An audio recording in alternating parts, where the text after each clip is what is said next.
बहुत समय पहले जब धरती पर धर्म की स्थापना हो रही थी, तब मनु और शत्रुपा के पुत्र राजा प्रियव्रत की एक गहरी पीड़ा थी।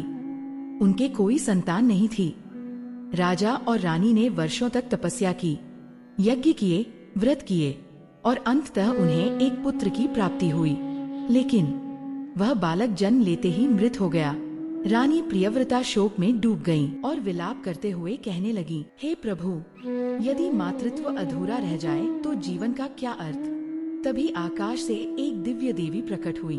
वह थी देवसेना, सूर्य देव की मनोहर पुत्री छठ माता। माता बोली, हे रानी, मैं सूर्य की उपासना से संतानों की रक्षिका हूँ। यदि तुम सच्चे मन से षष्ठी तिथि के दिन मेरा व्रत करोगी तो तुम्हारी कोख फिर से फलवती होगी। रानी ने माता की आज्ञा मानी, षष्ठी व्रत किया, उपवास रखा, नदी में अर्घ्य दिया और सच्चे मन से सूर्य देव की उपासना की।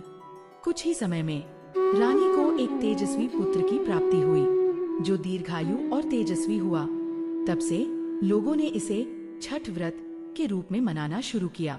यह व्रत केवल संतान के लिए नहीं, बल्कि आरोग्य, सुख और दीर्घायु जीवन के लिए भी किया जाने लगा।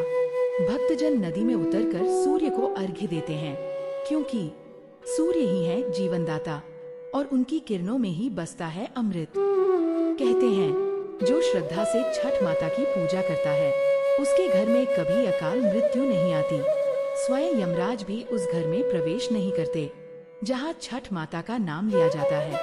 छठ केवल एक पर्व नहीं, ये है प्रेम, त्याग और तपस्या की वो भावना जो युगों से हर घर को प्रकाशमान कर रही है।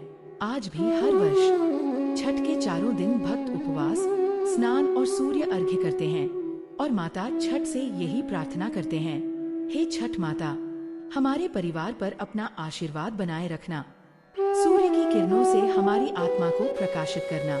अगर यह कथा सुनकर आपको अच्छा लगा हो तो कमेंट में जय छठी मैया जरूर लिखें। ऐसी ही रोचक कथाओं को सुनने के लिए सब्सक्राइब करें सनातन टेल्स 04।